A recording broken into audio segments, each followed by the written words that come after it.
Mtazamaji, wacha nizungumze kidogo na niseme hivi ya kwamba ukitaka kusikia ama ukitaka kujua kile ambacho Raila Amolo Odinga anafikiria ama anakisema, ukiwa mtu mwerevu itabidi umsikize Edwin Sifuna kizungumza, sababu Edwin Sifuna ni mtu ambaye anazungumzaga lugha ya Raila Odinga.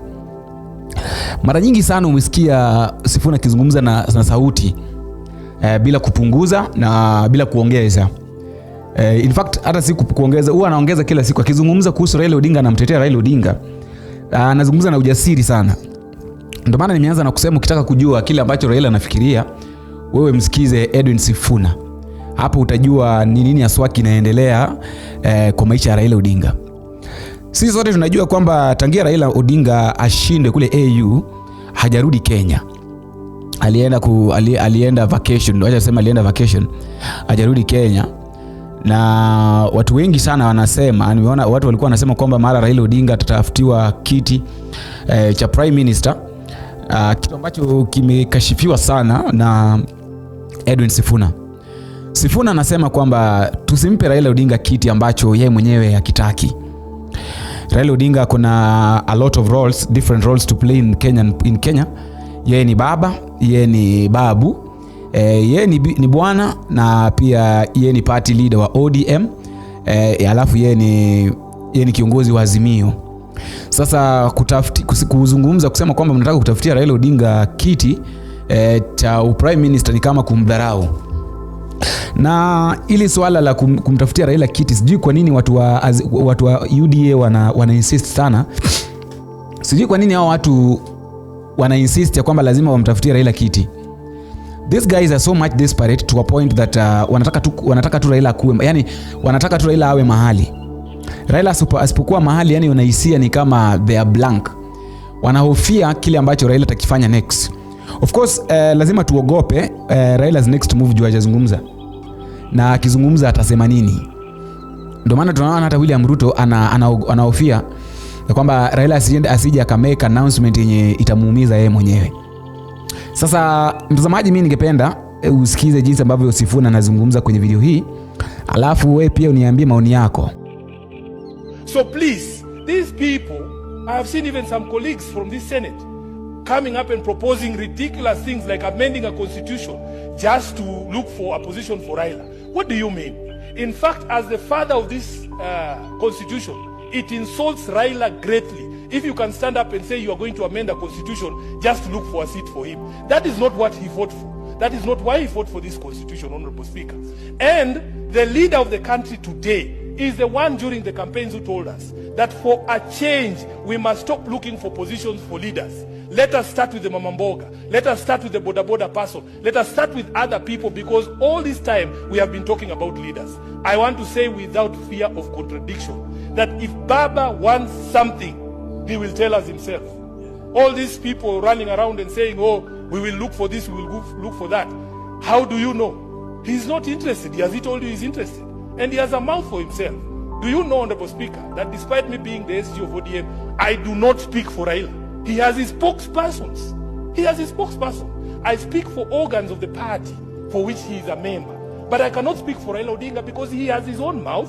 He has his spokespersons. So please, we feel insulted as members of ODM when people run around looking for small seats here and saying, oh, we want to propose him for this, want to propose him for that. It is entirely disrespectful to Raila Odinga for you to run around claiming that you are looking for a position to accommodate him. He is not idle, as I say. Honorable Speaker, I want to conclude by saying we are extremely proud of Raila Amolo Odinga. Some of us chose not to be emotionally invested in this particular campaign because, Honorable Speaker, we have been through painful moments. Some of us, I had been elected for the first time in 2022 as Senator of Nairobi. I never got opportunity to celebrate that win because my party leader had lost the most important position that we were looking to get. Honorable Speaker, we were depressed. When you see us here, we might appear in public like we are rocks. We are not. These things have an effect on us as people. We want to be left alone. We want to be left alone, Honorable Speaker, and we want people to respect our father. We want people to respect Raila Odinga. Because every time you're picking him up for your other charades like the ones that people are proposing here, when ultimately it doesn't work, it is the people who believe in him who bear the brunt of the pain. Those people are not there with us. In fact, these people proposing, some of these guys proposing things here, they are inwardly very happy and they want to drag Raila Odinga into another charade that is going nowhere. We want to tell the people of Kenya that it is only you are the ones with the power to determine the future of Baba Raila Amolo Odinga. Nobody has the right to tell anyone in this country to retire or to come out of politics. You are not the one who put him into politics. Allow Baba to make the decision himself. And Honorable Speaker, if you allow me, because my time is over, I want to read a quotation from Martin Luther King. This quotation hangs on the walls of Raila Odinga's office in Upper Hill. Honorable Senator Ed, please, if you can hand me my phone so that I don't move from here. Because there are people who have been threatening us, Honorable Speaker, that when we say these things, they think, oh, you are going to be kicked out from where? From what position? These positions are not permanent, Honorable Speaker. These positions are here today and tomorrow they are gone. The SG, please, just to read this. Senator, I'm adding him 1 minute to read out that quote. Honorable Speaker, Raila Odinga has a very famous office at Capitol Hill in Nairobi. If you go into that office, there's a quotation from Martin Luther King that hangs on his wall. And it goes like this. You may be 38 years old as I happen to be. And one day, some great opportunity stands before you and calls you to stand up for some great principle, some great issue, some great cause. And you refuse to do it because you are afraid. You refuse to do it because you want to live longer. You are afraid that you will lose your job, or you are afraid that you will be criticized, or that you will lose your popularity, or you are afraid that somebody will stab you or shoot you or bomb your house. So you refuse to take the stand. Well, you may go on and live until you're 90, but you are just as dead at 38 as you would be at 90. And the cessation of breathing in your life is but the belated announcement of an earlier death of the spirit. Honorable Speaker, those people who have been wagging this AU thing on our faces and gagging us, that thing has now been taken. We are unshackled. We're going to speak. I thank you. Thank you. Thank you. Honorable Senator, thank you. You are fiery this afternoon as the SG of the ODM. Senator Professor Tom. Kwa nini unahisia kwamba watu wa UDA ama watu wa Kenya Kwanza wanasisitiza kwamba lazima watampa Raila kiti? Wanataka kumbribe, yani hao watu, umejua pia ukweli usemwe. Raila ilifika pale ambapo Raila mwenyewe akajidegrade. Raila watu wakaona kwamba Raila ni yule mtu tu mwenye tukimwambia hivi atafanya. Unaona, there is a problem of loving power too much to a point that you can't control yourself. Shida iko hapo. Yani wewe mwenyewe unapenda uongozi sana yenye uwezi ukajicontrol. Kiasi mpaka watu wanakudharau. Yani wanaona tu you can be bought. Sasa mimi sijui maoni yako ni gani mtazamaji, lakini kitu ambacho naweza nikasema ni kwamba tungoje tusubiri Raila atakuja kusema nini. Lakini there is a high chances Raila Odinga kuja kutofanya kazi na Ruto. Na hiyo ndio hofu kubwa ambayo Ruto pamoja na watu wake wako nayo. Ya kwamba Raila akija na amue kwamba afanye kazi nao, kutakuwaje? Watu wengi walisema kwamba mara Raila atafanya kazi na Ruto kwa sababu Ruto alijicommit sana kumsupport kule AU. Of course karibu kila mtu anajua kwa nini Ruto alikuwa anasukuma Raila Odinga aende AU. Watu wote wanajua. Alikuwa anataka nafasi nzuri. Ingawaje Raila jaribu kumdefend akisema kwamba mara watu wanasema kwamba Ruto alikuwa anataka kunitoa kwenye siasa za Kenya, niende AU ili apate nafasi nzuri ya kutawala. Uwezi ukatetea Ruto. Because that is the fact. Hicho ndio kitu ambacho kiko kwenye ground ya kwamba alikuwa anataka kukutoa ili yeye apate nafasi nzuri bila kusumbuliwa na mtu yeyote. Sasa mtazamaji, maoni yako ni gani kutokana na haya mambo ya Sifuna? Kwa sababu Sifuna, nimekuambia vizuri, ukitaka kujua kile ambacho Raila anakisema, wewe msikize Edwin Sifuna kwa makini sana.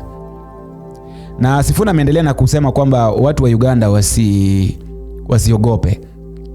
Na inauma sana mtazamaji kuona Besigye kwa hiyo condition yenye yako baada anarudishwa gerezani. juu tu alisalitiwa na serikali ya Kenya. Alafu nataka kuniambia kwamba mkitaka cheo Afrika mtapata. Ni vigumu sana.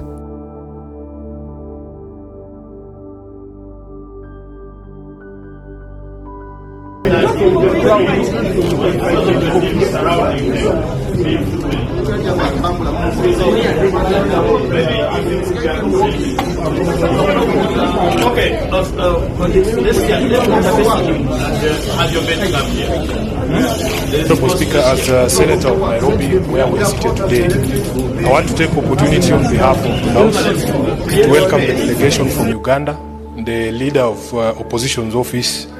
Honorable Speaker, I must say that as a leader of opposition in Kenya myself, it is very easy. It is very easy to be in the opposition in Kenya because we are protected by a very robust constitution for which many people died, and ensure that we have the freedom to speak, freedom to associate, and freedom to exercise our own choices.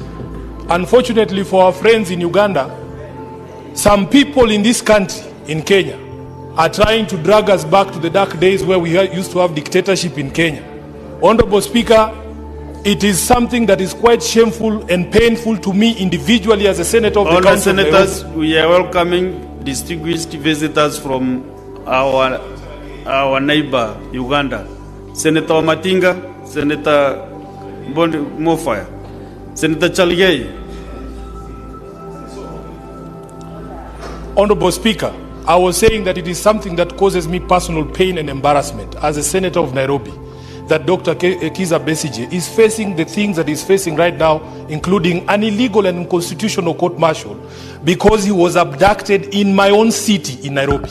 It causes me great embarrassment as a Kenyan that we handed over Dr. Kizza Besigye, who's a personal friend of mine, Honorable Speaker, to the authorities in Uganda. And despite the fact that the Supreme Court of Uganda has said that that trial is unconstitutional and should be discontinued, the state in Uganda continues to refuse to disobey that court.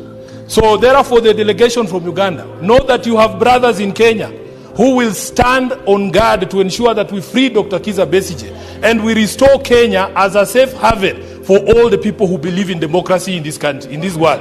I thank you, Honorable Speaker, and I welcome them. Let them feel free in Kenya, knowing that the constitution of our country guarantees freedoms for all. Ourselves and interrogate the strength of our policy when it comes to our domestic inclination.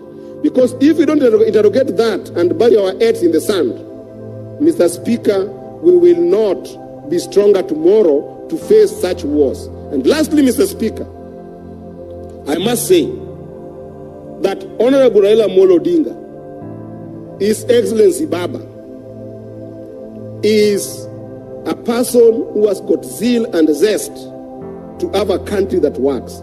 Even at instances that in the past regimes, Baba has supported some elements of people in governance. He has never taken any opportunity or discarded any opportunity to talk about the ills that are in government, to talk about the excesses that are in government, and to talk about bad things that are going on in the country. Including recently, when we were dealing with the issues of abductions, Baba Raila Amolo Odinga stood firm and fought abductions, and so are his soldiers who fought abductions. I can assure you that Raila Amolo Odinga does not need to be told where he's going to go.